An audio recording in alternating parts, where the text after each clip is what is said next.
After 25 years of complete silence, billionaire CEO hears his long-forgotten ex's voice and left everything to run to her. Family, can I share something that's been on my heart lately? We've been building something truly special here. These stories, these moments, this beautiful connection we formed. But I've been a little bothered, honestly, because I noticed many of you are watching, loving the stories, leaving amazing comments, but still haven't subscribed. And here's the thing. We're so close to hitting 500 subscribers, but we need to reach it within the next 3 days. It's not just a number to me. It's a milestone that tells the world that this family, this storytelling journey, matters. If you've been enjoying our content, if these stories have ever made you feel seen, understood, or even just a little less alone, please, don't just watch. Join us. Hit that subscribe button and become an official part of this growing, loving community. And now, let me speak a blessing over you. May peace flood your heart tonight. May your dreams be aligned with purpose, and may every silent prayer you've whispered be answered in divine timing. I pray joy finds you, even on the quiet days. I pray love surrounds you, even when you least expect it. You are not here by accident. This moment, right now, is part of something bigger. Something beautiful. And before we dive in, tell me, where in the world are you watching from today? Let's light up the comments with all the places our family is watching from. It warms my heart to know how far these stories are reaching. Now, let's begin. Harrison Vale moved through the world like a force of nature, calculated, inevitable, and utterly unstoppable. His 6 feet 2 inches frame carried the perfect balance of command and refinement, dressed in suits that cost more than most family vehicles yet appeared almost incidental to his presence. Those who met him often found themselves caught in the gravity of his gaze, eyes the color of a winter sea that seemed to evaluate everything in terms of potential and risk. Years of negotiation had taught him the power of the pause, the weight of silence, making his rare smiles all the more disarming for their authenticity. His hands, strong and meticulously groomed, betrayed his only visible weakness, a slight tremor when he was alone, exhausted, or reminded of what he'd lost. The scent of sandalwood and citrus followed him, a custom fragrance created for him by a master perfumer in Grasse, yet beneath it lingered something older, the faint trace of graphite and paper that hinted at the engineer he had been before becoming an empire. Harrison's voice commanded attention without volume, a baritone that could articulate the most complex technological concepts with precision or deliver decisions that altered market landscapes. His laugh, however, had changed over the decades, becoming briefer, more controlled. His executive team had never heard the uninhibited sound he once shared freely with Nora, the deep, resonant joy that once made his shoulders shake and his eyes crinkle until tears formed at their corners. That version of laughter hadn't escaped him since she walked away, taking something essential with her. Before the billions and boardrooms, Harrison had been simply Harry, brilliant but uncertain, ambitious yet vulnerable. The youngest professor in Westlake University's engineering department, he designed the revolutionary microprocessor architecture that would eventually become Vale Innovation's cornerstone while grading papers late into the night. He'd met Nora in the campus library where she worked while pursuing her doctorate in literature. She'd laughed at his awkward attempt to find poetry to impress her, instead recommending obscure science fiction that became their shared language. Their 3 years together had been electric, intellectual equals challenging and supporting each other through ambition and doubt. She'd been there at the inception of his first company, working beside him in their small apartment-turned-lab, believing in his vision when investors wouldn't return calls. The night his prototype finally worked, they danced barefoot on their balcony under summer stars, drunk on possibility and belonging. But as success accelerated, Harrison changed. Venture capital transformed his small operation into a tech phenomenon. 16-hour workdays became normal. Promises were broken, anniversaries forgotten. The apartment became a luxury condo neither of them had time to enjoy. When Nora finally confronted him about the growing distance, Harrison had assured her it was temporary, just until the company stabilized. The morning she left, She placed her key and a folded note on his sleeping tablet. "You've chosen your life's companion, Harry. It isn't me." That rejection fueled a quarter-century of relentless achievement and acquisition. Success as vindication, wealth as armor against vulnerability, power as protection from pain. Dominic Adler served as Harrison's chief operations officer and reluctant conscience for 15 years. At 49, he remained the only person who dared call Harrison on his worst impulses. With his perpetually rumpled appearance and biting wit, Dominic projected casual indifference while executing strategies with surgical precision. He alone knew Harrison beyond the mythos, had witnessed the rare moments when the mask slipped, revealing glimpses of the man Nora had loved. Their friendship existed in a careful balance of professional respect and personal truth, punctuated by late-night whiskey sessions when decisions weighing billions required moral clarity. Adelaide Porter, Harrison's executive assistant for 2 decades, managed his life with terrifying efficiency and maternal protectiveness. At 58, her silver-streaked auburn hair and impeccable attire became the company barometer. When Adelaide wore red, everyone knew to bring their A-game. She guarded Harrison's schedule like a fortress, yet quietly ensured he ate actual meals and remembered his sister's birthday.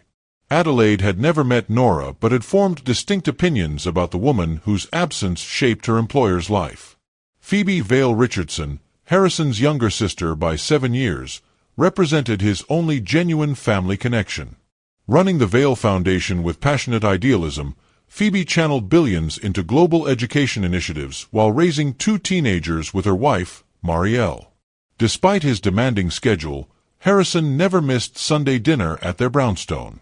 Phoebe alone preserved memories of the boy he'd been, before ambition, before wealth, before Nora. She recognized the hollow cost of his success but waited patiently for him to discover it himself. Vale Tower dominated the Manhattan skyline, 62 stories of architectural brilliance reflecting clouds and capturing sunlight like a geometric crystal. The sleek glass exterior revealed nothing of the technological revolution happening within its walls. Harrison's office occupied the entire top floor, a circular space with 360-degree views through smart glass that adjusted transparency with voice commands. Here, against the backdrop of an ever-changing city, he made decisions that rippled through global markets. Yet for all its grandeur, Harrison spent his rare personal moments in his penthouse's smallest room, a wood-paneled library meticulously recreated from his and Nora's first apartment. Original bookshelves housed first editions alongside well-worn paperbacks with her notes in the margins. Here alone, surrounded by remnants of authentic connection, Harrison occasionally permitted himself to remember. In stark contrast stood his Westchester estate, 40 acres of manicured perfection where he rarely spent more than a night at a time. The property featured award-winning architecture, museum-quality art, and gardens photographed for international publications. The master bedroom's eastern wall opened entirely to the elements with the press of a button, yet the pristine sheets rarely showed evidence of restful sleep. Most revealing was his private jet, not for its luxury, but for the weathered leather messenger bag permanently stowed in the overhead compartment. Inside, architectural drafting tools he hadn't used professionally in decades, a dog-eared copy of Asimov's Foundation with Nora's handwritten commentary, and a sealed envelope containing the engagement ring he'd never had the chance to offer her, artifacts of a life interrupted, preserved like specimens of a happiness extinction had claimed. The quarterly board meeting had run precisely 17 minutes over schedule when Adelaide slipped Harrison a note, Westlake University Foundation. Urgent. Line 3. Harrison frowned. Board protocol dictated no interruptions. Whatever this was, Adelaide deemed it important enough to break her own rules. "Take 5, everyone," he announced, watching his executives exhale collectively. The moment the boardroom cleared, he pressed the blinking button on his console. "Harrison Vale," he stated, expecting another funding request from his alma mater. "Hello, Harry." 2 syllables. That's all it took for 25 years to collapse. The pen in his hand cracked, leaking blue ink across quarterly projections worth billions.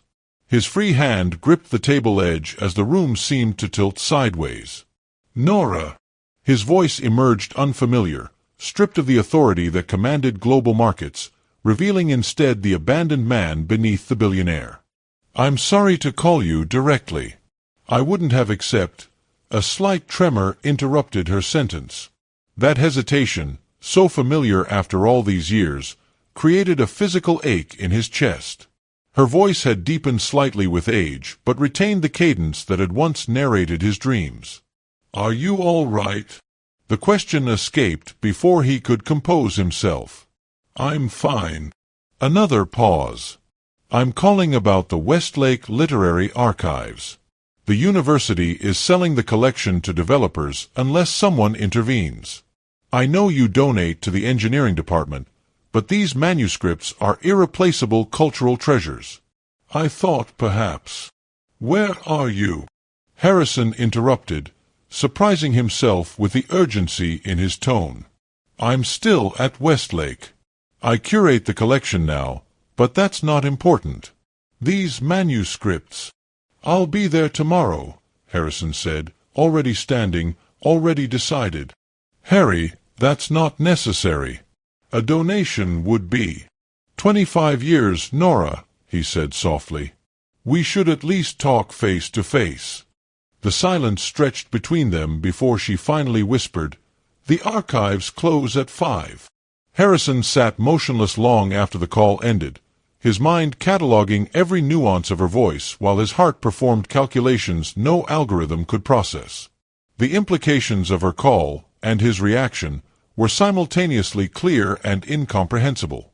Within 30 seconds, he had committed to abandoning the most critical week of Vale Innovations' fiscal year to chase a ghost from his past.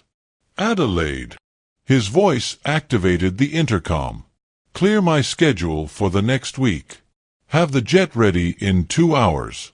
And find me everything about Westlake's literary archives." "Everything?" Adelaide appeared in the doorway, concern narrowing her eyes. "Financial status, administrative structure, market value, preservation needs. And everything about Dr. Nora Winters." Adelaide's expression shifted subtly. "The Nora?" "Yes."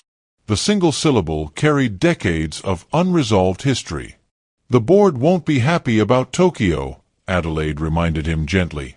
The Tokyo merger represented 3 years of negotiation and billions in potential revenue. Reasonable, responsible, essential. All the things Harrison had prioritized while building his empire. "Dominic can handle it," he decided, surprising them both. "Harrison," Adelaide began carefully, "may I ask why you're potentially jeopardizing a deal of this magnitude for a university library?"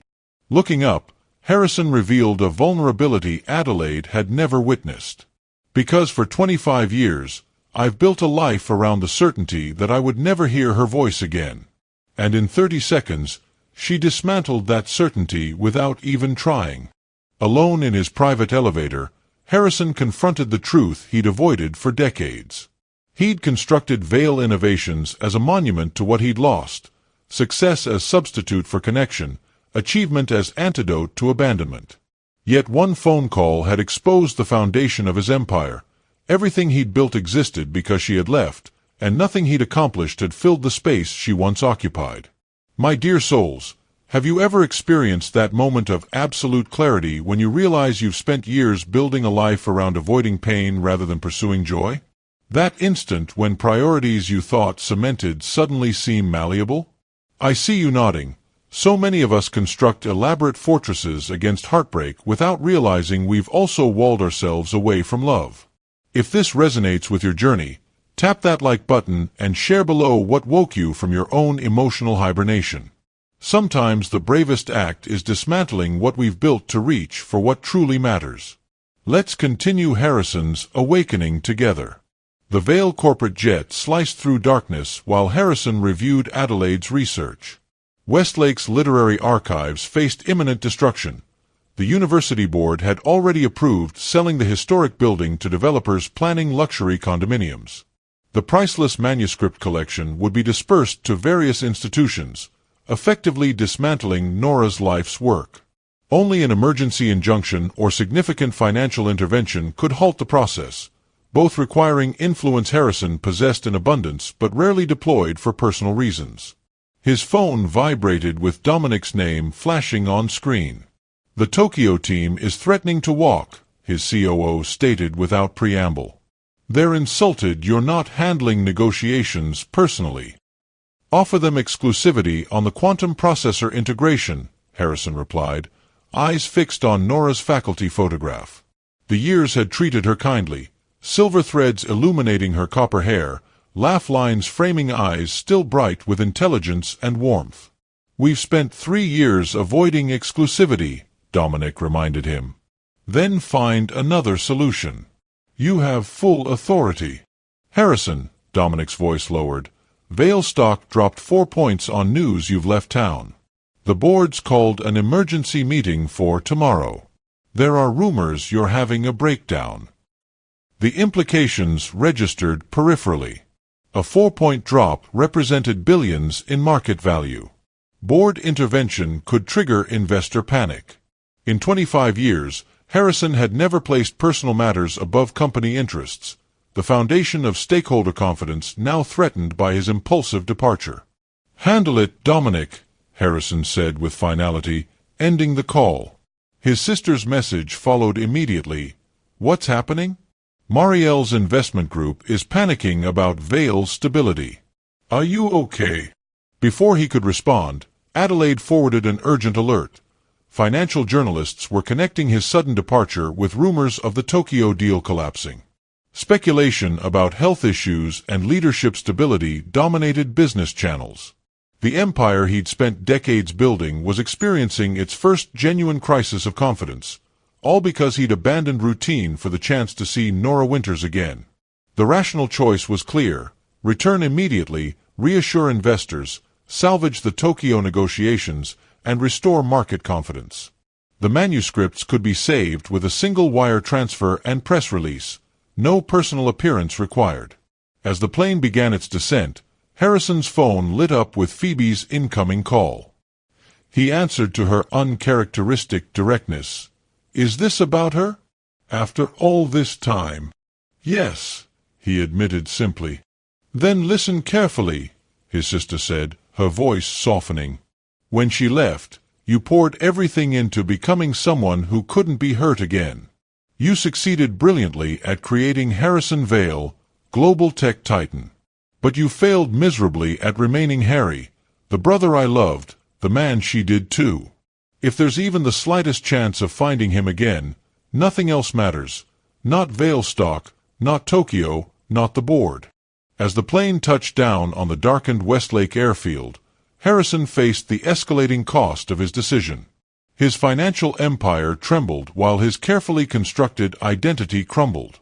By morning, he might lose everything he'd built, or discover it was never what he truly needed. Dawn painted Westlake's Gothic architecture in amber light as Harrison approached the Humanities Building. The campus slumbered, peaceful and oblivious to the financial turbulence his absence had triggered halfway across the world. Finding the archives locked, he settled on a bench beneath an ancient oak, the same one where he'd first gathered courage to speak to Nora 28 years earlier. At precisely 7:15, a familiar figure approached, her walk still distinguished by that slight tilt forward, as if perpetually eager to meet the next moment. Harrison stood, heart hammering against his ribs as recognition dawned in her eyes. "You actually came," Nora whispered, keys clutched in suddenly still hands. "I said I would." The simplicity of seeing her, real, substantive, not memory or dream, rendered him momentarily speechless. Inside the archives, time seemed suspended among floor-to-ceiling shelves housing literary treasures. Harrison followed Nora through the labyrinth until they reached a private reading room dominated by a massive oak table. "These are what we're fighting to preserve," she explained, carefully unveiling a collection of handwritten manuscripts, original drafts from celebrated authors spanning 2 centuries. As Harrison examined the documents, a yellowed newspaper clipping slipped from between pages. He froze, recognizing the photograph, Nora and himself at the university's technology showcase, his arm around her waist, both laughing at some forgotten joke. The caption read, "Engineering wunderkind Harrison Vale and literary scholar Nora Winters celebrate Vale's Innovation Award." "You kept this?" he asked, voice barely audible. Nora's expression shifted, vulnerability replacing professional composure. "That's not." She reached for the clipping, accidentally knocking over her leather portfolio. Contents scattered across polished wood, including an envelope he instantly recognized. His breath caught. The envelope contained his letters, dozens of them, sent weekly after she left, each marked "Return to Sender," each seal unbroken. 25 years of unread words, preserved by the woman who had refused to hear them. "You kept all of them," he whispered, understanding blooming like dawn across his consciousness. "But you never read them." Harrison's mind recalibrated around this revelation, a paradigm shift equal to any technological breakthrough he'd ever achieved. For 25 years, he believed Nora had dismissed his attempts at reconciliation, her silence a definitive rejection. In reality, she'd preserved every unread letter like artifacts too precious to discard yet too painful to examine. "I couldn't," Nora confessed, gathering the envelopes with trembling fingers. "Reading them meant acknowledging what we lost, what I walked away from. It was easier to keep them as possibilities never realized than confront their actual contents." The distance between what he'd believed and the truth cracked something fundamental in Harrison's carefully constructed defenses.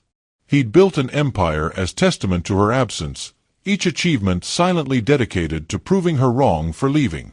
Yet here she stood, having kept physical evidence of their connection while maintaining emotional distance, parallel paths of preservation and protection.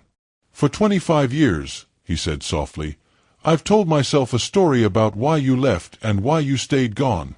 I built my life around that narrative. What if everything I believed was incomplete?" The question hung between them, not accusation but genuine inquiry, both intellectual and emotional, the first authentic exchange transcending politeness and past wounds. Their fragile reconnection shattered as Harrison's phone erupted with consecutive alerts. Vale stock had plummeted 15% overnight. Tokyo negotiations had collapsed entirely. The board had scheduled an emergency vote on leadership, a delicate term for coup.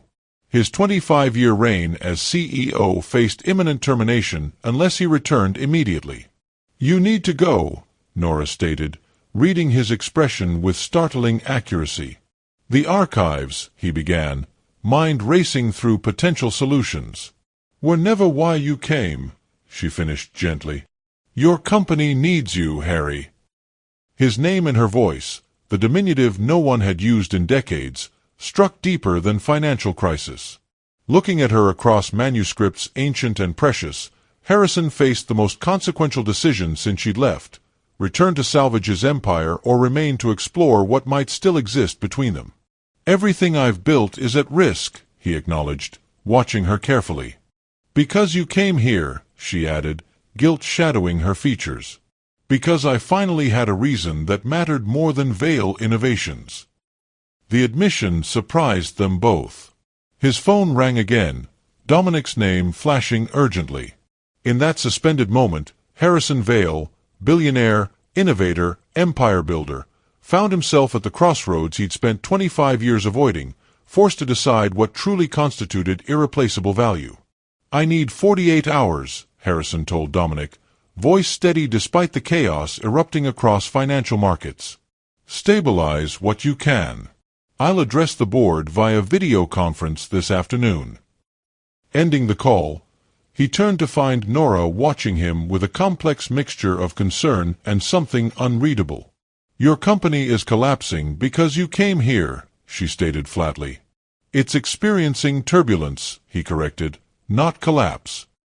The distinction proved optimistic. By noon, #ValeFalling trended globally while financial analysts speculated about mental breakdown, secret illness, or corporate malfeasance. Adelaide forwarded increasingly alarming messages. 3 major investors had initiated sell-offs. The SEC was monitoring for irregular trading patterns, and most devastating, Phoebe reported that Marielle's investment firm had received pressure to publicly distance themselves from Vale Holdings. Harrison commandeered the archive's administrative office, transforming the academic space into crisis headquarters. While he drafted statements and coordinated emergency responses, Nora disappeared, returning hours later with sandwiches and coffee. "The board meeting begins in 20 minutes, she reminded him softly.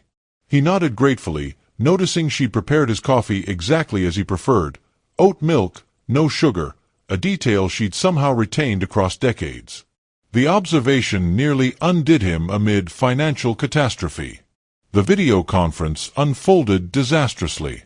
Board members he'd personally recruited now questioned his judgment and stability. When explaining his absence as addressing a personal matter of historical significance, their skepticism bordered on hostility.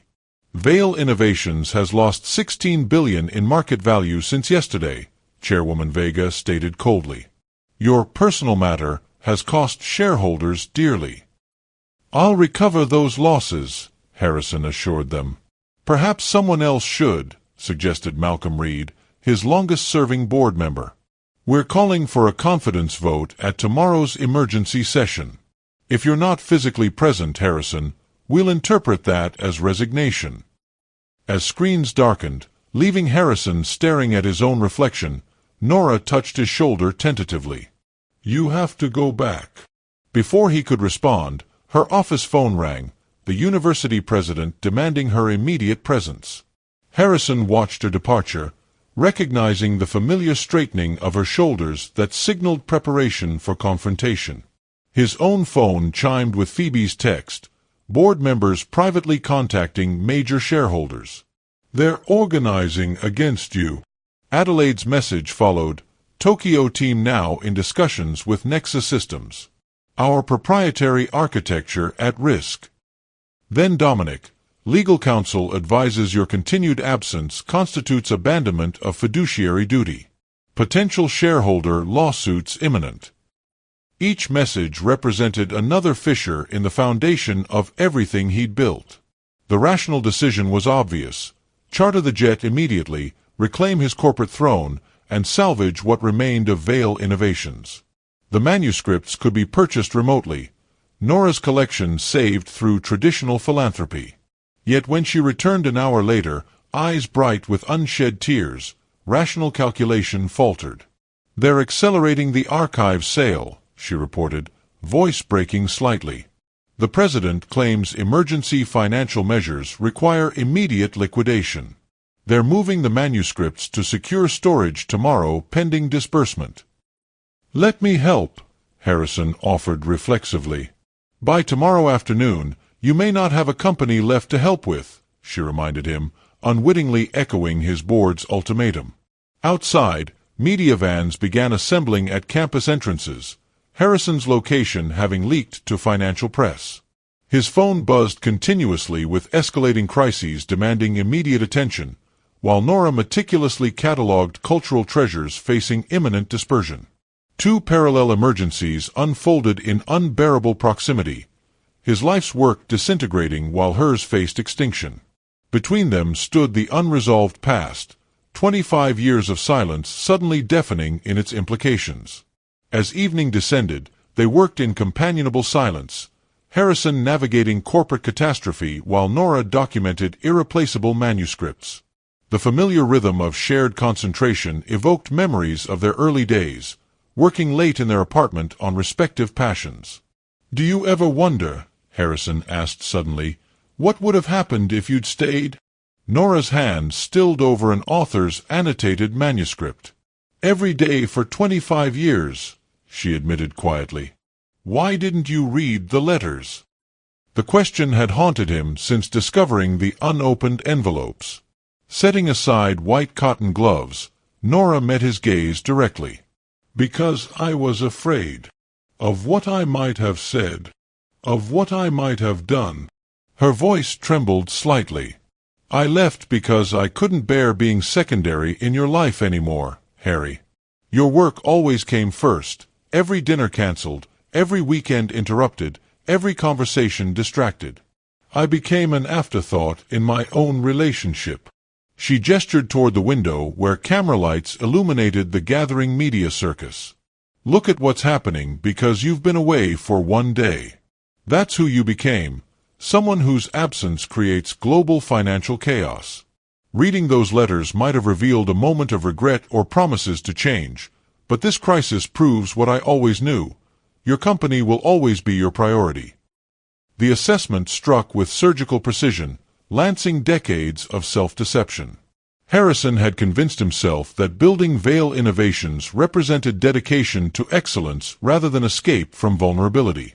Success had provided perfect camouflage for fear, achievement as substitute for intimacy, control as antidote to rejection.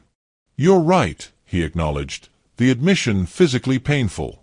"I built a life that made me necessary to thousands but essential to no one. I chose that.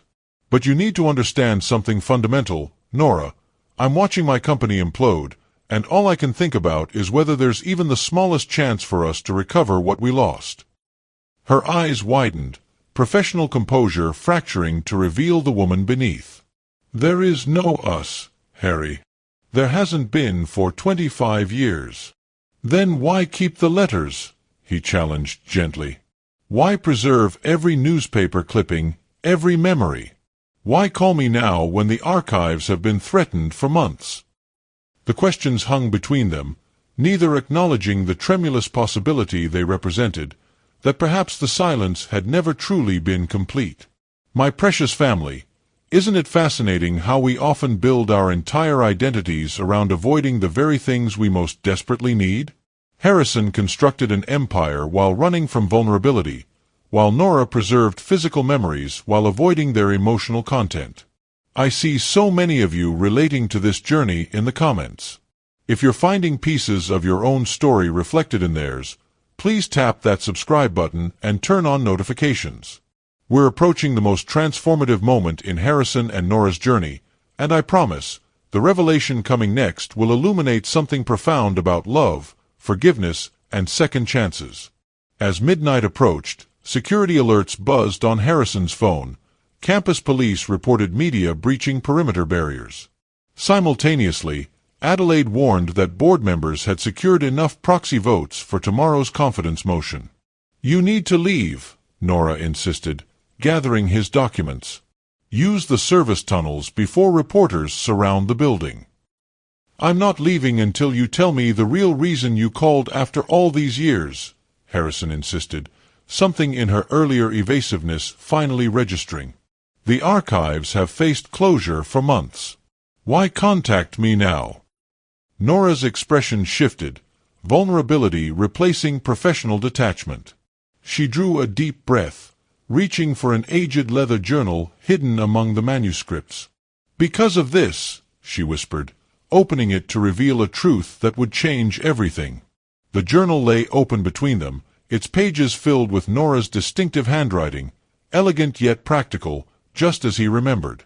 But it was the photograph clipped to the first page that shattered Harrison's world. A young woman in graduation regalia, her smile achingly familiar, her eyes unmistakably his own. "Her name is Audra," Nora whispered into the devastating silence. "She's 24. Our daughter." Harrison's legs gave way, forcing him into the nearest chair as reality reconstructed itself around this impossible truth. A daughter. His daughter. A living, breathing human being carrying his DNA had existed for nearly a quarter-century without his knowledge. The room seemed to pulse with each heartbeat as his mind grappled with the magnitude of what had been kept from him. "She graduated from Columbia last year, literature and computer engineering," Nora continued, her voice unsteady. "Brilliant like you, stubborn like me. She's starting her doctorate at MIT this fall." Why? The single syllable contained multitudes. Why hadn't Nora told him? Why reveal it now? Why had 24 years of fatherhood been stolen from him? Nora traced her finger over their daughter's image. "I discovered I was pregnant 2 weeks after I left. I was still so angry, so hurt by how completely your work had consumed you. I convinced myself you wouldn't make time for a child when you couldn't make time for me." "That wasn't your decision to make," Harrison whispered, decades of potential memories, first steps, birthdays, school plays, crystallizing into an avalanche of loss. "I know," Nora acknowledged, tears finally spilling. "I was wrong, Harry. So terribly wrong. I told myself I was protecting her from disappointment, but I was really protecting myself from vulnerability. As she grew, I told her you were brilliant but absent, focused on changing the world through your work. Did she believe you? Until she started following your career on her own." Nora opened the journal further, revealing articles, interviews, and photographs of Harrison throughout the years, each annotated in a handwriting different from Nora's. "She's been collecting information about you since she was 12. When she discovered Vale Innovations' Sustainable Energy Initiative last year, she told me it contradicted everything I'd implied about you being coldly ambitious."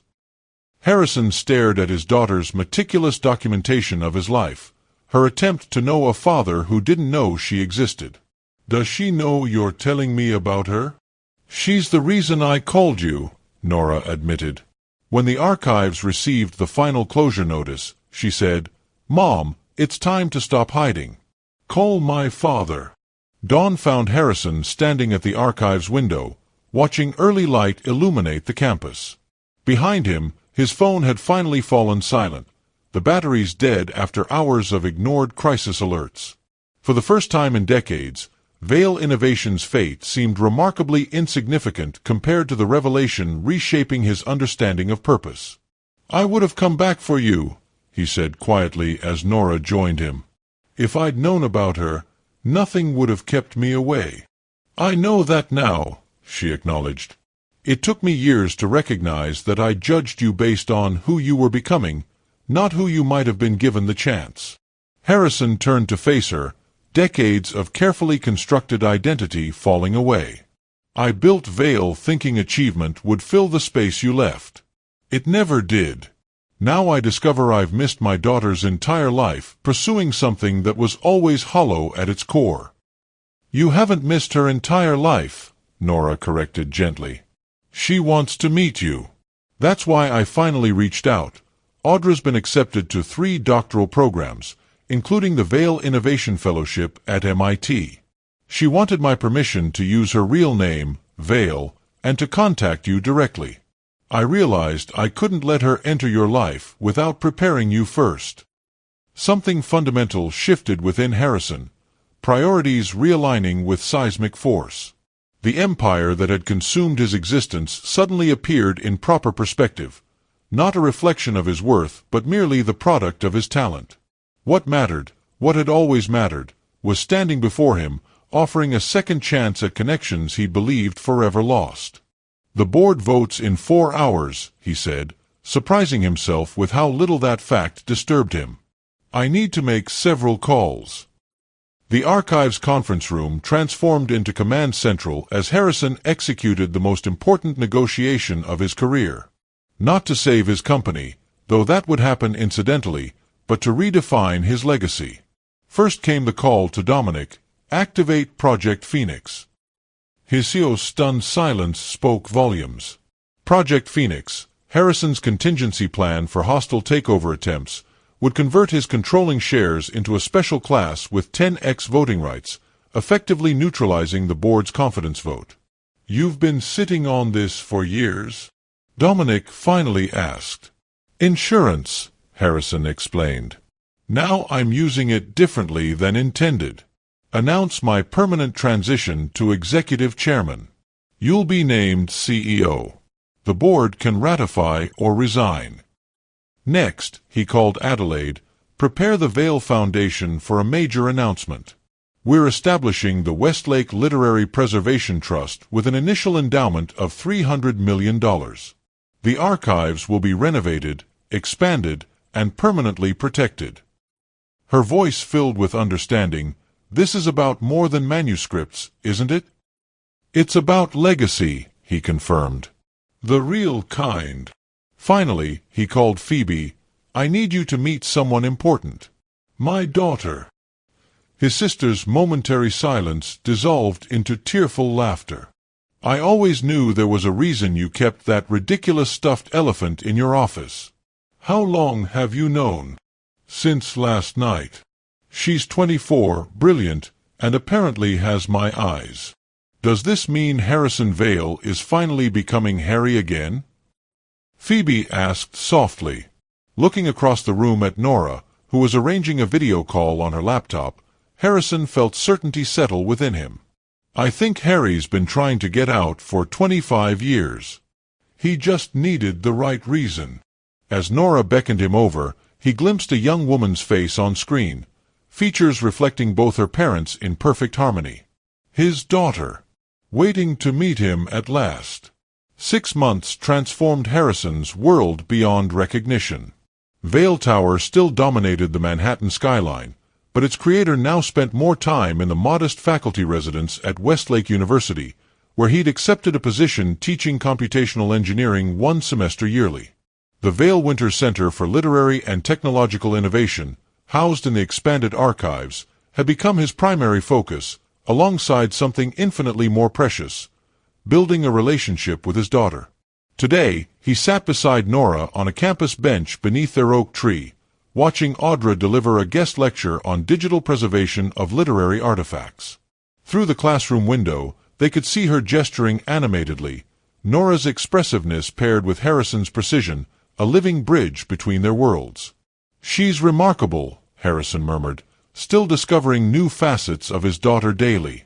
Their relationship had begun tentatively, years of absence creating understandable caution, but their shared intellectual passions formed connections her mother's stories couldn't have predicted. Vale quarterly released their projections yesterday, Nora mentioned, studying his expression. Dominic's leadership is exceeding expectations.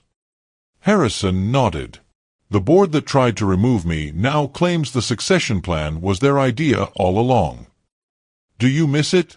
She asked, the question they'd both avoided for months. Running everything, being at the center? Harrison considered this carefully. The man he'd been 6 months ago would have found his current life unrecognizable, teaching instead of commanding, collaborating rather than controlling, measuring success in relationships instead of acquisitions. Remarkably, the transition had revealed not loss but liberation. I spent 25 years proving I didn't need anyone, he answered finally. Now I'm learning what it means to be needed, by our daughter, by my students, by the preservation projects. It's exhausting, terrifying, and infinitely more fulfilling than anything I built before. He gently took Nora's hand, a gesture still new and tentative between them. Their own relationship remained a careful exploration, neither rushing toward romantic reconciliation nor denying the connection that time had failed to sever. I don't miss who I was, he said simply. I'm too grateful for who I'm becoming. As twilight descended over the campus, Harrison reflected on the paradox of his journey. For decades, he believed power meant never being vulnerable, success meant never acknowledging loss, and moving forward meant never looking back. The universe had shown him otherwise through the most unexpected messenger, the voice from his past that opened the door to his future. True power, he discovered, lay not in independence but in meaningful connection. His corporate title had commanded global respect, yet left him fundamentally alone. Now, as Professor Vale, Audra's father, Nora's friend, Phoebe's brother, he existed within a web of relationships that both challenged and sustained him. The most profound revelation had been discovering that time, properly understood, was neither enemy nor healer, but simply the medium through which love could mature and wisdom could develop. 25 years of separation hadn't diminished what mattered between himself and Nora. It had clarified it, distilling youthful passion into something deeper, mutual respect, shared purpose, and the recognition that some bonds transcend circumstance. His greatest achievement wasn't the technology that transformed industries or the wealth that enabled philanthropy. It was having the courage, finally, to dismantle the walls he'd built around his heart and discover that vulnerability wasn't weakness but the ultimate strength. My beautiful family, I see from your comments how deeply Harrison's journey resonates with many of you. Some have shared stories of reconnections after decades of silence, others about discovering family you never knew existed. Many more have confessed to building impressive external lives while nurturing private emptiness, success that looks magnificent from outside but feels hollow within.